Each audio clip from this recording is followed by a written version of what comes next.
ഒടുവിൽ പശ്ചിമേഷ്യയെ മുൾമുനയിൽ നിർത്തിയ യുദ്ധത്തിന് വിരാമമാകുന്നു. ഇറാനെതിരെ യുദ്ധപ്രഖ്യാപനം നടത്തി വെറും ആഴ്ചകൾക്കുള്ളിൽ വിജയം വരിക്കുമെന്ന് വീമ്പിളക്കിയ US പ്രസിഡന്റ് ഡൊണാൾഡ് ട്രംപിന് ഒടുവിൽ അടിപതറിയിരിക്കുന്നു.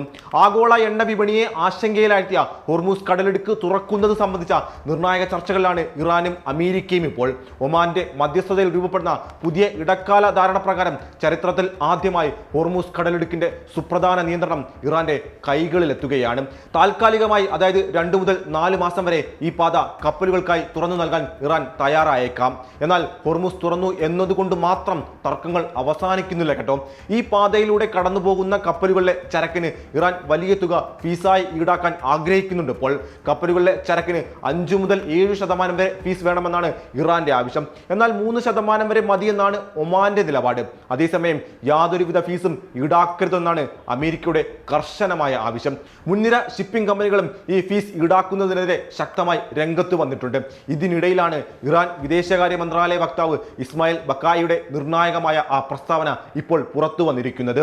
ഇറാൻ തുറമുഖങ്ങൾക്ക് മേൽ US ഉപരോധം അവസാനിപ്പിക്കാതെ ഹോർമൂസ് വഴി ചരക്കുകടത്ത് അനുവദിക്കില്ലെന്നാണ് അദ്ദേഹം ഇപ്പോൾ വ്യക്തമാക്കുന്നത്. ഇത് ട്രംപിനെ കൂടുതൽ പ്രതിസന്ധിയിലാക്കിയിരിക്കുകയാണെന്ന് പ്രത്യേകം പറയേണ്ടതില്ലല്ലോ.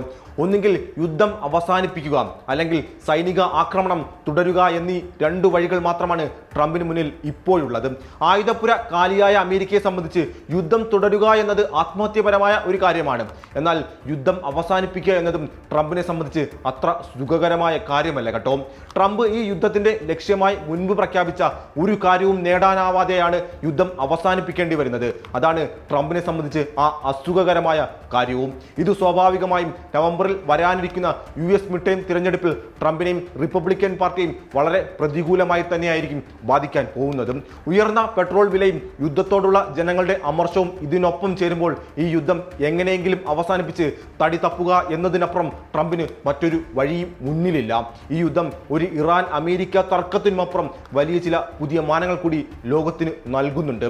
അമേരിക്കയുടെ സൈനിക ശക്തിയും പ്രതിരോധ സംവിധാനങ്ങളെയും കുറിച്ചുള്ള സംശയങ്ങളാണ് ഇതിൽ ഏറ്റവും പ്രധാനം.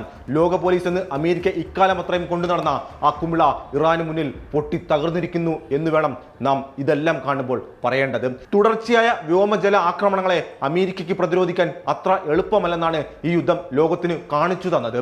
ഉപരോധം നേരിടുന്ന ഇറാന് അമേരിക്കയെ ഇങ്ങനെ നേരിടാൻ പറ്റുമെങ്കിൽ ചൈനയ്ക്കോ റഷ്യയ്ക്കോ ഇതിലുമപ്പുറം പറ്റുമെന്നതാണ് യാഥാർത്ഥ്യം. ആണവായുധം കയ്യിലുള്ള ഉത്തര കൊറിയയും അമേരിക്കയുടെ ഈ പിന്മാറ്റത്തെ സസൂക്ഷ്മം നിരീക്ഷിക്കുകയാണ്. പശ്ചിമേഷ്യയിലെ ഈ പുതിയ മാറ്റങ്ങൾ ആഗോള രാഷ്ട്രീയത്തിൽ എന്തു മാറ്റമാണ് ഉണ്ടാക്കുക എന്നത് നമുക്ക് കാത്തിരുന്നു തന്നെ കാണേണ്ടി വരും.